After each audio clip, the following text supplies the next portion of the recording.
राम नाम, राम नाम, राम नाम।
तात हृदय धीरज धरहु, करहु जो अवसर आजू।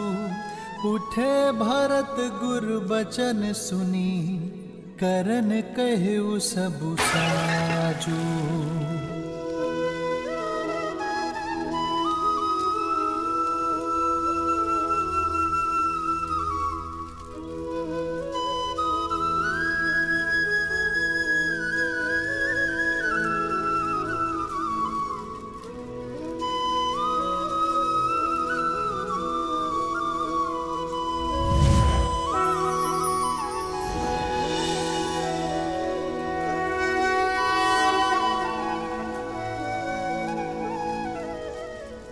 पिताश्री, पिताश्री! भैया संभालिए अपने आप को, संभालिए अपने आप को। आयुष्मान भव पुत्रो।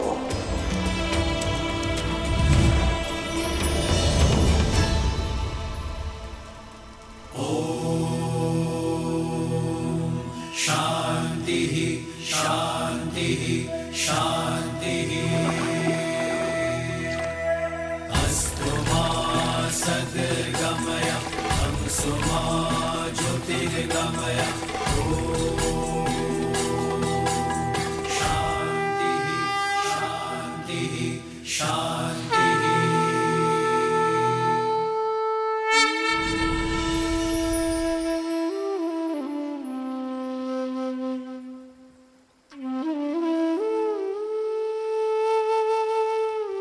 पिताश्री,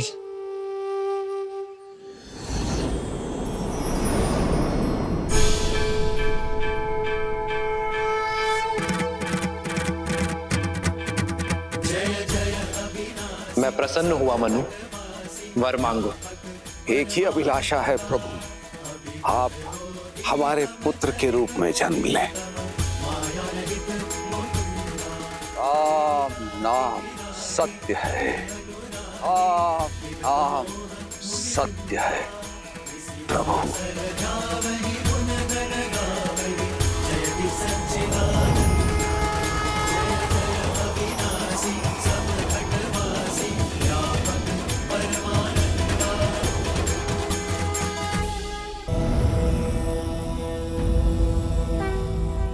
देवी होकर मृत्यु का शोक मना रही हैं। भूल गई अंत ही आरंभ है, और वैसे भी मृत्यु तो एक नए युग के आगमन के उत्सव का प्रारंभ होती है। दशरथ ने अपना संपूर्ण जीवन धर्म और कर्तव्य का आंचल थामा, अपने कर्मों से स्वयं को साधारण से महान बनाया, परंतु अब धरती पर उनका समय समाप्त हुआ और श्री राम का समय आरंभ। तो ये तो उत्सव का समय हुआ ना देवी? मैं दशरथ की मृत्यु का नहीं, एक माँ की ममता की हत्या का शोक मना रही हूँ महादेव। जगत जननी हूं ना, एक जननी के कर्मों ने मेरे हृदय को भेद दिया है। जिन आंखों में संतान सुख के सपने सजे थे, उन आंखों को वियोग से दृष्टिहीन बना दिया कैकेयी ने। दशरथ से उसके पुत्र और प्राण दोनों छीन लिए। इसमें किसी का दोष नहीं है देवी। श्रीमद् रामायण की इस गाथा में सभी पात्र अपना अपना कर्तव्य निभा रहे हैं। यदि कैकेयी ना होती, उसके दोनों वरदान ना होते, तो श्री राम को वनवास कैसे मिलता? कैसे करते श्री राम संसार में मर्यादा की स्थापना? वास्तविकता तो यह है देवी कि संसार को पाप के श्राप से मुक्ति दिलाने में कैकेयी और उसके दोनों वरदानों का अत्यंत महत्वपूर्ण योगदान है। उतना ही बड़ा सत्य यह भी है कि संसार को धर्म की शिक्षा देने वाली इस महान गाथा में कैकेयी का योगदान कितना बड़ा है, कितना महान है, ये वो स्वयं भी नहीं जानती। अपना नाम, अपना सम्मान, यहां तक कि अपने मन की शांति की भी आहुति दे दी उसने, और श्री राम के जीवन को संसार के उत्थान की ओर अग्रसर कर दिया। इसलिए संसार को यह स्मरण रखना होगा कि श्रीमद् रामायण की इस महान गाथा के लिए जितना महत्वपूर्ण श्री राम का त्याग है, उतना ही महत्वपूर्ण कैकेयी का स्वार्थ भी है।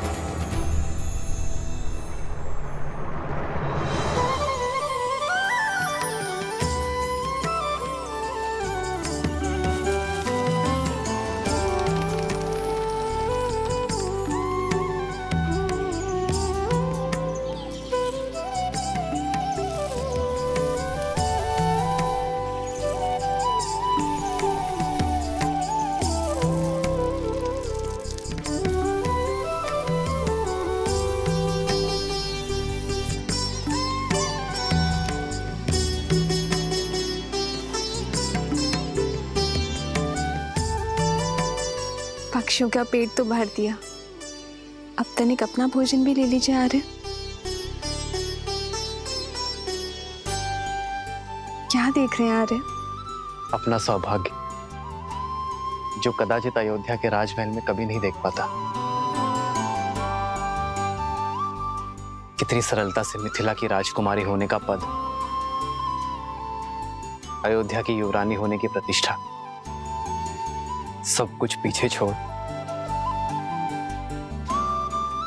तुम इस विषम परिस्थिति में ढल गई, एक वनवासिनी बनकर। वनवासिनी नहीं, आपकी संगीनी आर्य।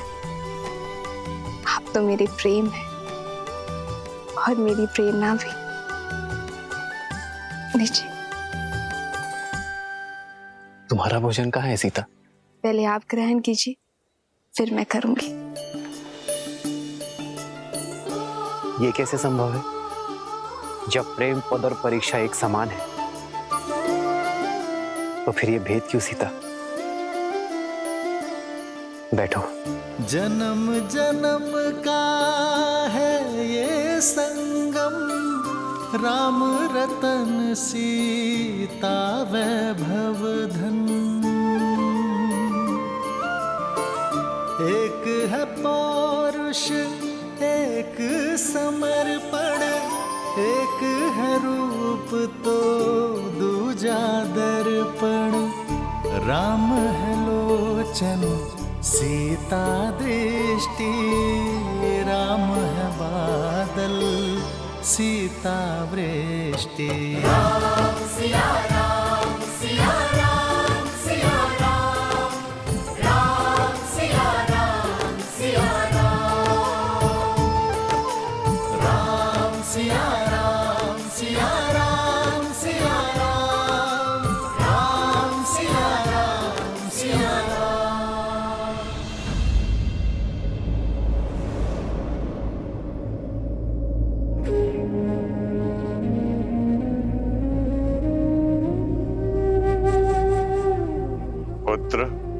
जन्म और मृत्यु किसी के रोकने से नहीं रुकती। संसार का यही अटल सत्य है और अस्थि विसर्जन ब्रह्मांड में विलीन होने का मार्ग है। 5 तत्वों से बना ये शरीर अंत में 5 तत्वों में ही समा जाता है। कण कण ब्रह्मांड में घुल जाता है। कुमार भरत, महाराज की अस्थि का विसर्जन कीजिए। ये अस्थियां केवल मेरे पिताश्री की ही नहीं, इक्ष्वाकु के वंशज अयोध्यापति महाराज दशरथ की है। इनकी अस्थियों का विसर्जन वही कर सकता है जो महाराज का उद्देश्य और उनका दायित्व अपने सर लेने में सक्षम हो, जो अयोध्या का सच्चा उत्तराधिकारी हो। महाराज की अस्थियों का विसर्जन उनके ज्येष्ठ पुत्र के हाथों ही होना चाहिए, जो कि मैं नहीं, मेरे भैया राम हैं।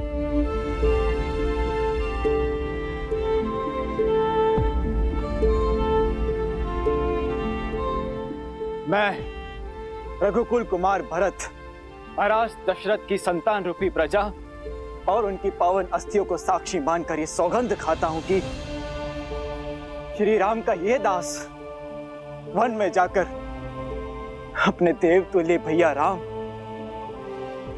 माता समान सीता भाभी और अपने प्रिय अनुज लक्ष्मण को पुनः अयोध्या लेकर ही आऊंगा। महाराज की अस्थियों का यह विसर्जन अयोध्या के नए महाराज हमारे श्री राम ही करेंगे। रघुकुल रीत सदा चली आई, प्राण जाए पर वचन न जाए। पिछली बार आंख क्या लगी, श्री राम हमारी आंखों से ओझल ही हो गए थे, परंतु इस बार पलके तक नहीं झपकाएंगे और अपने श्री राम को वापस लेकर अवश्य आएंगे।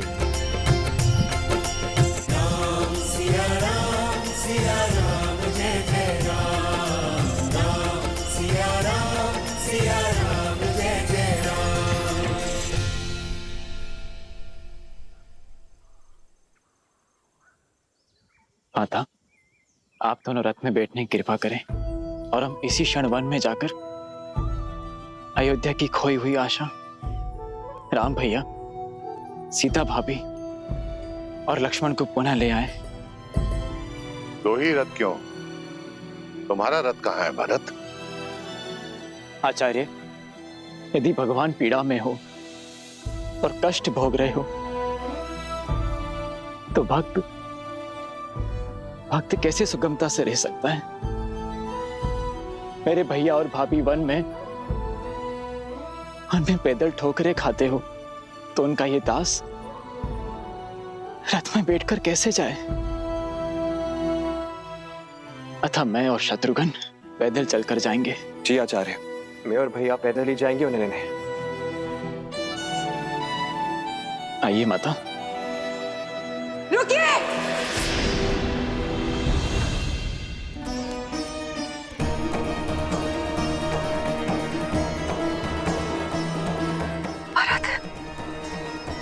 मैंने कहा था ना कि मेरे समक्ष मत आना।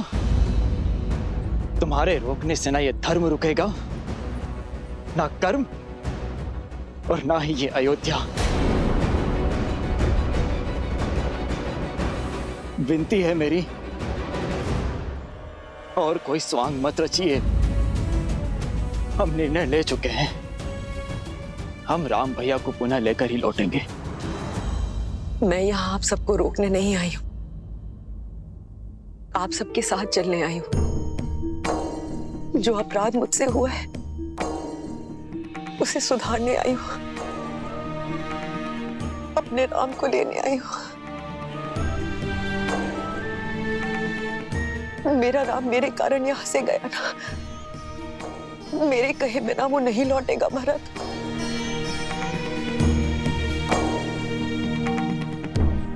अयोध्या अयोध्या का सौभाग्य लौट आए, इसीलिए उन्हें लेने जा रहा हूं मैं।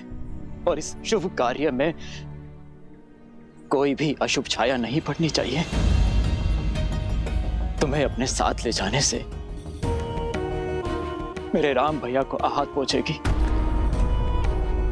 अत्यंत प्रेम है ना सिंहासन से, तो जाओ उसी सिंहासन से लिपट के अपने आंसू बहाओ जिसके मोह में पड़कर तुमने इतना बड़ा षड्यंत्र रचा। भरत, भरत मुझे क्षमा कर दो। भरत, शत्रुघ्न, शत्रुघ्न,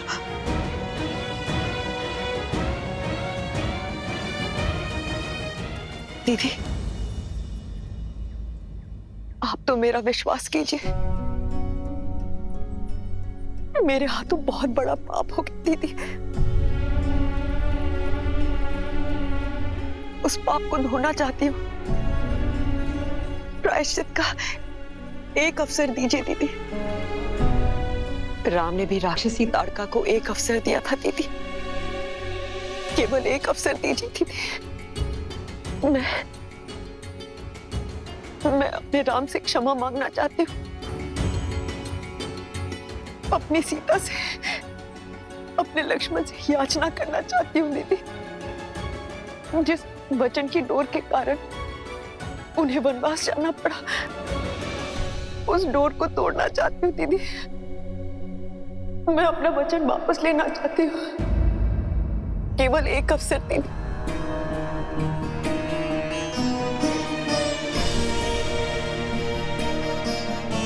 अन्यथा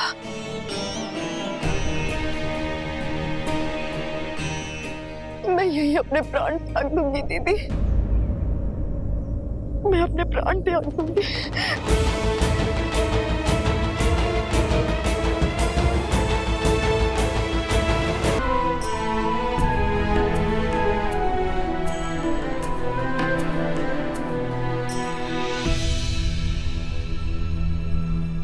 भरत, केके भी हमारे साथ जाएगी। किंतु मां,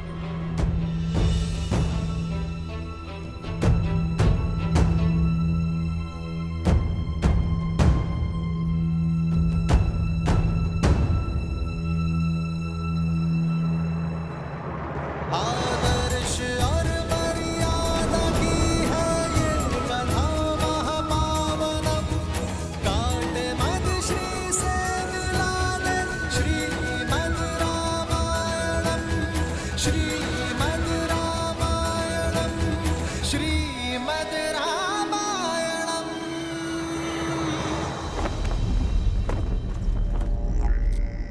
यस्य देवस्य गन्धर्वाः पिशाचपटकपुरकाः विक्रमन्ति भयानकेनामरूपित्यो इव सदा।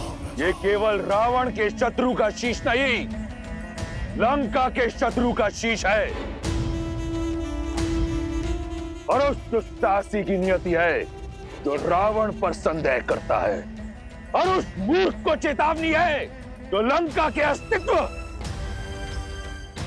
लंका की स्वतंत्रता को ललकारना चाहता है। इससे अंतर नहीं कि वो मित्र है, शत्रु है या संबंधी। स्मरण रहे, जो भी शीश दशानन के समक्ष खड़ा होगा वो कटेगा। वयम राक्षसम।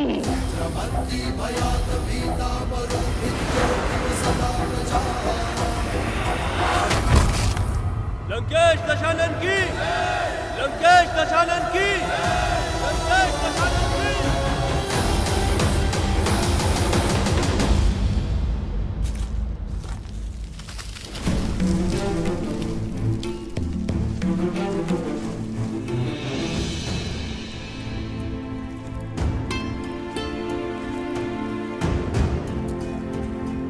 प्रणाम ऋषिगण।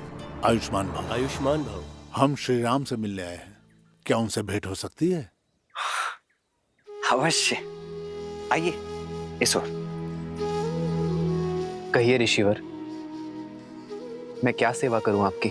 श्री राम आपकी ख्याति सुनकर चले आए, रक्षा की भिक्षा मांगने। संतों की रक्षा ही तो एक क्षत्रिय का पहला धर्म है। आज्ञा करें।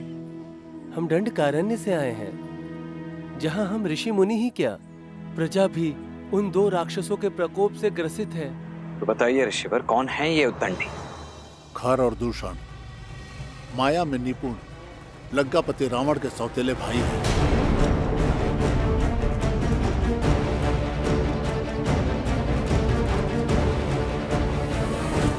बल से संपूर्ण जगत को अपने अधीन करना,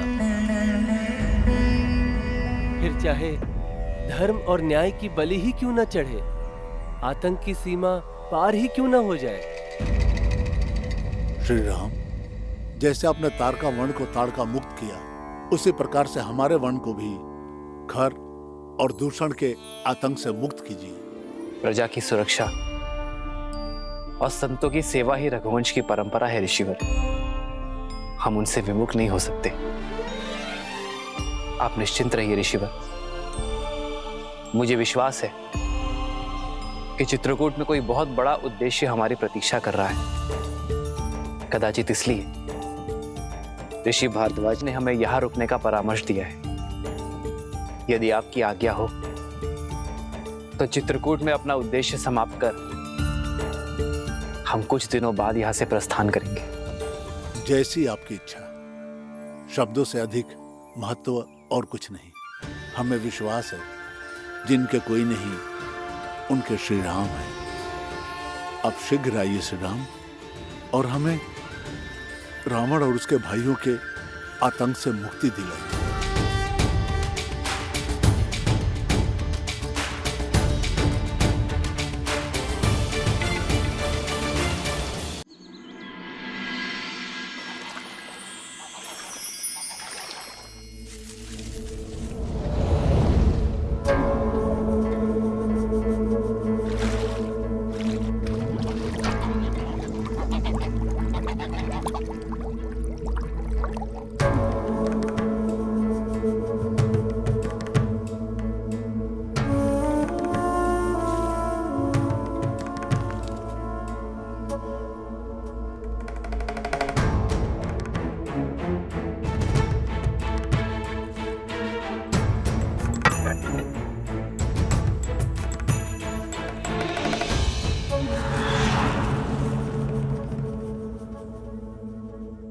अद्भुत अलौकिक सुंदरता है इस स्त्री की, और इंद्रपुत्र होने के नाते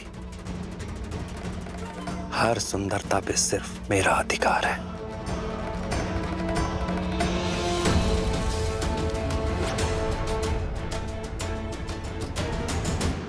सीते? हाँ। केवल हाँ? मुड़कर भी नहीं देखेंगी? पीछे मुड़कर देखने का लाभ तब है जब आप वो सामने लेकर आएंगे जो आपने अपने पीछे छिपा कर रखा है।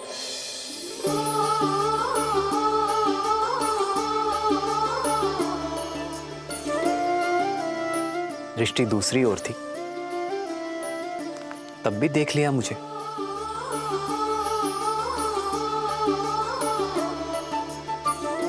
क्योंकि अपने राम को देखने के लिए सीता को दृष्टि की आवश्यकता नहीं याद है। जन्म जन्म का है ये संगम, राम रतन सीता वैभव धन। ये तुम्हारे लिए है सीता। पुष्प सुंदर है, और जिस प्रेम से आपने इन्हें गूंथा है, अब ये दिव्य हो गए हैं।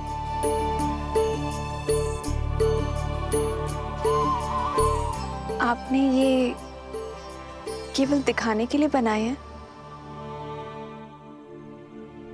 तो स्वयं लगा दीजिए। सिया राम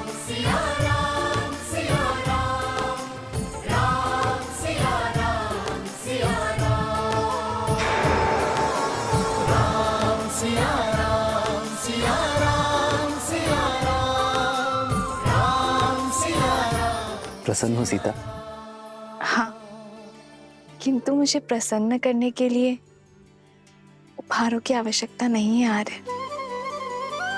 केवल आपका साथ ही पर्याप्त है। जानता हो सीता, किंतु प्रेम पा लेने के बाद उसका महत्व कम आंकना ही पुरुषों की सबसे बड़ी भूल होती है। जो है, जितना है, उसी में निरंतर प्रयास करना ही सच्चा प्रेम है। फिर महाराज दशरथ की सबसे प्रिय पुत्र वधु और महाराज जनक की सबसे प्रिय पुत्री के लिए मैं इतना ना कर सकूं, तो फिर मेरे पुरुषार्थ का लाभ ही क्या है? आपको ऐसा लग रहा होगा ना कि मेरे माता पिता को मेरी चिंता होगी, किंतु चिंता वहां होती है जहां विश्वास नहीं होता। और मेरे माता पिता को आप पर पूरा विश्वास है। अपने जमाता श्री राम पर महाराज जनक का विश्वास पूर्ण है।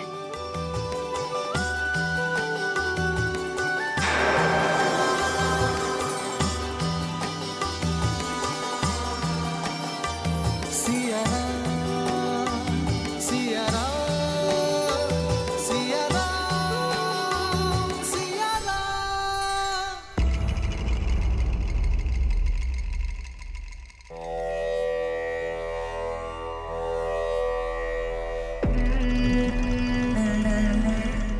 तिलक लगा रही हो, परंतु हाथों में कंपन है। तुम हमारी विजय से प्रसन्न नहीं मंदोदरी? आपके विजय के उल्लास में तिलक लगाया आपकी भार्या ने, पर एक माँ के हाथ कांप रहे हैं, क्योंकि आपके पाप के कारण मेरे पुत्र को श्राप चला। क्या लंका को आप यही दिन दिखाएंगे दशानन, कि लंकेश का आदेश उनके पुत्र के मृत्यु का कारण बनेगा? माता, जो श्राप कभी सत्य होगा ही नहीं, उसके ताप से कैसा भय? और मुझे पूर्ण विश्वास है मेरे पिताश्री मुझे कभी ऐसी कोई आज्ञा नहीं देंगे जिससे मेरी मृत्यु मेरे समीप आए और लंका की महारानी को ये भयभीत होना शोभा नहीं देता। ये महारानी तुम्हारी माँ भी है पुत्र। इस श्राप का भय इस माँ के मन से कभी नहीं जाएगा। शाप और वरदान एक वीर के जीवन का भागीदार होता है मंदोदरी, परंतु एक पिता तुम्हें यह वचन देता है, जब तक मेरी श्वास चलेगी मेरे पुत्र पर किसी संकट की छाया नहीं पड़ने दूंगा। पाप और श्राप अपने परिणाम तक पहुंचने का मार्ग प्रशस्त कर ही लेते हैं लंकेश। पाप और पुण्य की परिभाषा इतनी सरल नहीं। तुम्हारी मां के मन से यह भय दूर करने का केवल एक ही मार्ग है मेघनाथ। जाओ, तप करके ब्रह्मदेव का आशीष पाओ और उनसे माया युद्ध का आशीष पाओ। एक बार तुम माया युद्ध में सिद्धस्त हो गए तो कोई शाप तुम्हें हानि नहीं पहुंचा पाएगा। जो आज्ञा पिताश्री। लंका की समृद्धि अमर रहे। आशीर्वाद दीजिए। यशस्वी भव।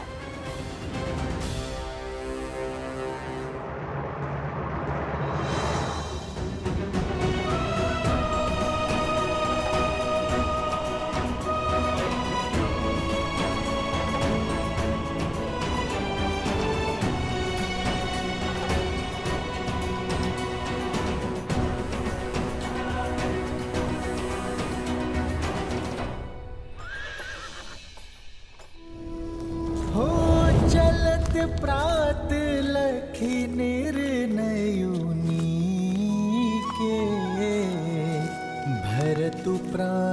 प्रिय भेष वही के,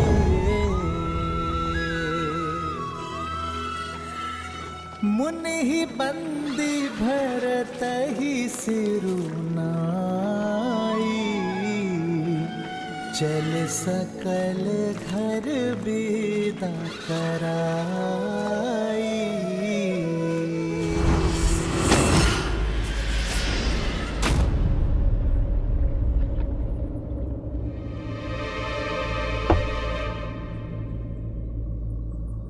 ये चेतावनी कैसी?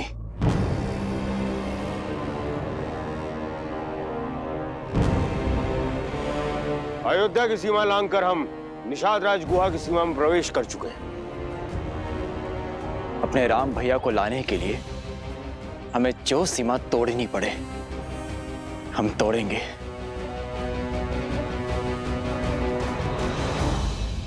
निषाद राज गुहा हमारे मित्र हैं। ऋणी है अयोध्या निषाद राज की, जिन्होंने कुमार राम की हर संभव सहायता की है। फिर तो वो हमारे मित्र हुए और पूजनीय भी। मैं अभी उनसे मिलकर उनकी सीमा पार करने की अनुमति लेकर आता हूं।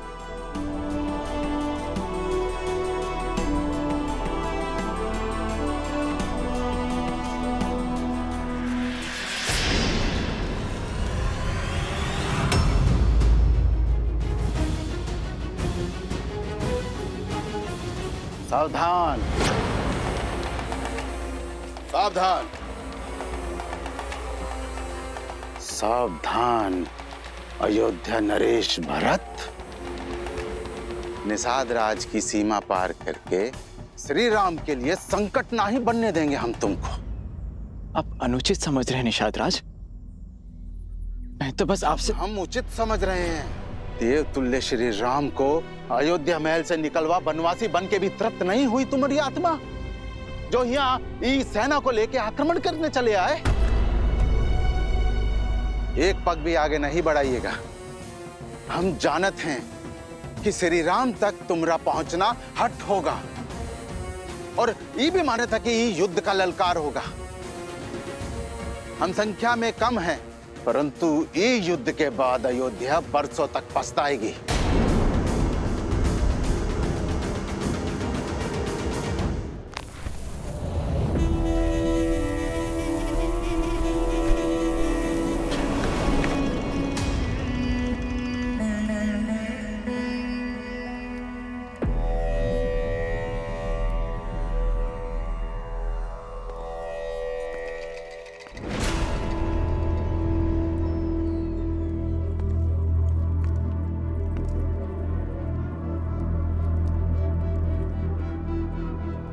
मैं जानता हूं तुम क्या पूछना चाहती हो। मैं फिर भी सुनना चाहता हूं।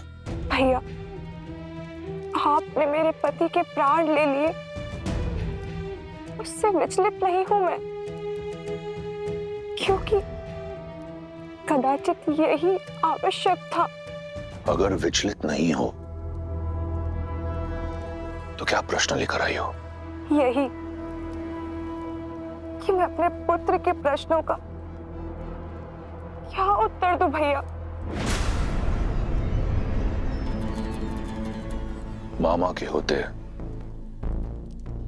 मां को उत्तर देने की आवश्यकता नहीं।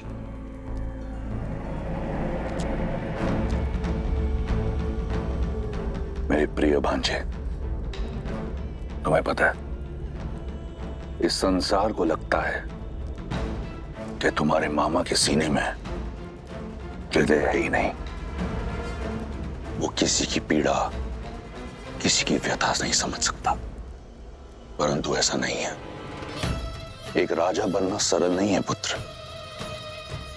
एक राजा के लिए उसका राज्य, उसकी प्रजा का हित, प्रजा की सुरक्षा सर्वोपरि होती है।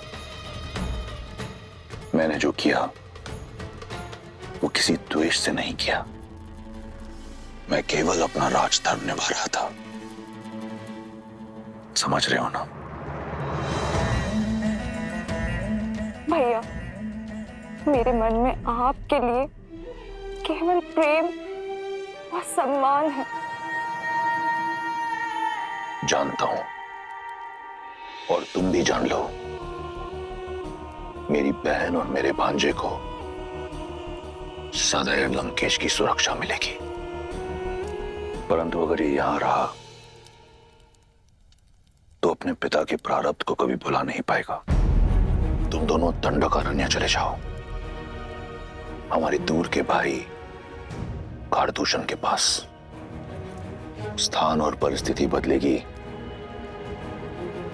तो तुम्हारे और शंभू कुमार के लिए विद्युत जीवा को बुलाना थोड़ा सरल हो जाएगा। मैं समझती हूँ भैया, आपके आदेश का पालन होगा। मैंने तुम्हारा पति छीना है, तुम्हारा जीवन नहीं। पत्नी धर्म से मुक्त हो तुम। जीवन का नया पथ और नया साथी चुनने को स्वतंत्र हो तुम। ये मेरा वचन है, जो भी तुम्हें भाएगा तुम्हारा होगा, किसी भी मूल्य पर। ये रावण का वचन है।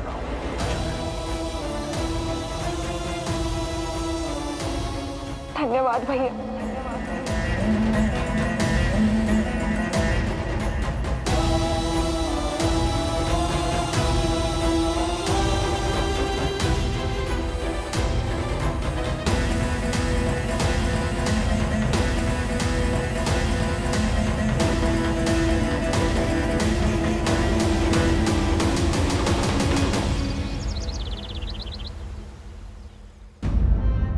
महाराज दशरथ का देहांत और मेरी सीता, राम, सीता और लक्ष्मण को वनवास भेज दिया गया है। ये क्या अनर्थ हो रहा है अयोध्या में आर्य? मेरी सीता और उर्मिला के साथ घोर अन्याय। आर्य, हम इसी क्षण अयोध्या जाएंगे और लेकर आएंगे अपनी पुत्रियों को। हमने उनका विवाह कष्ट और यातनाएं सहने के लिए नहीं किया था। मैं अपनी पुत्री सीता को भली भांति जानता हूं। श्री राम के साथ वन में जाने का निर्णय उसी का होगा, और कुमार लक्ष्मण भी अपने भाई की परछाई हैं, बिना उर्मिला की सहमति के वन में नहीं गए होंगे। और इस संबंध के लिए हमारा कोई उत्तरदायित्व नहीं।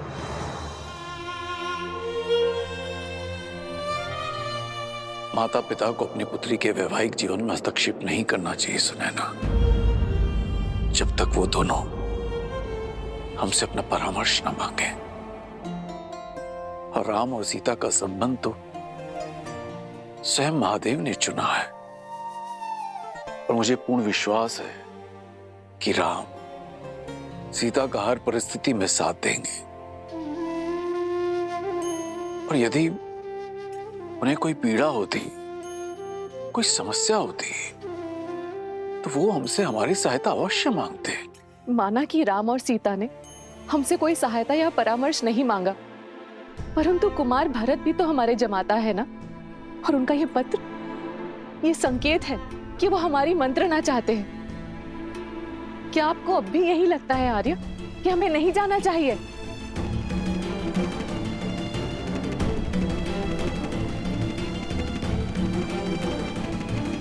हमारे शरीर में प्राण रहते हम आपको आगे नहीं बढ़ने देंगे। आपका लगाया हुआ हर लांछन, हर अपराध उचित है। मुझ पापी के कारण ही मेरे भैया राम को ये सब कष्ट भोगने पड़ रहे हैं। मेरे प्राण ले लीजिए, किंतु मुझे अयोध्या नरेश मत कहिए। इससे मेरे श्री राम का अपमान होगा, क्योंकि वो सिंहासन केवल उनका है। ये भरत अपने भैया का केवल दास है। आपको मेरे प्राण लेना है तो मेरे भैया से भेंट करने के बाद ले लेना, क्योंकि ये जो भरत आपके सामने खड़ा है ये केवल देह मात्र है, आत्मा तो वनवास जा चुकी है। कृपया मुझे उनसे मिल लेने दीजिए, उनसे मिलना मेरे लिए अत्यंत आवश्यक है। मुझे आगे जाने दीजिए, उनसे मिलने दीजिए।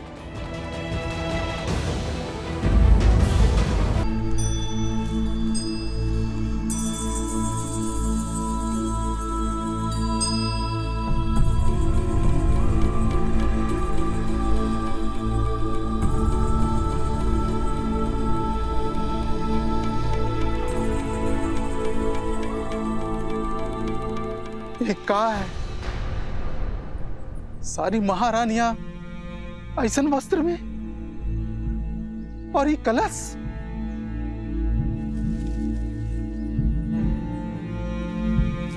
अपने धर्मात्मा पिता महाराज दशरथ की चिता को अग्नि देकर आ रहा हूं। उनकी पावन अस्थियां अपने साथ लेकर जा रहा हूं,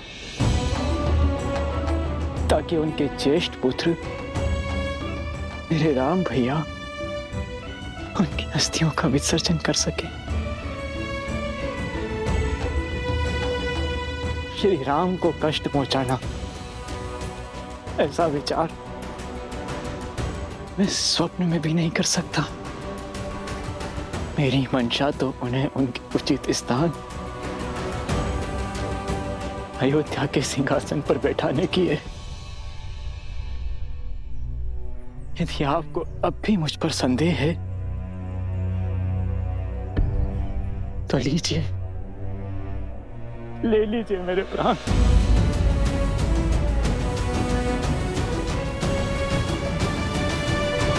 मैं प्रार्थी हूं, आपकी मंशा पर संदेह किए क्षमा।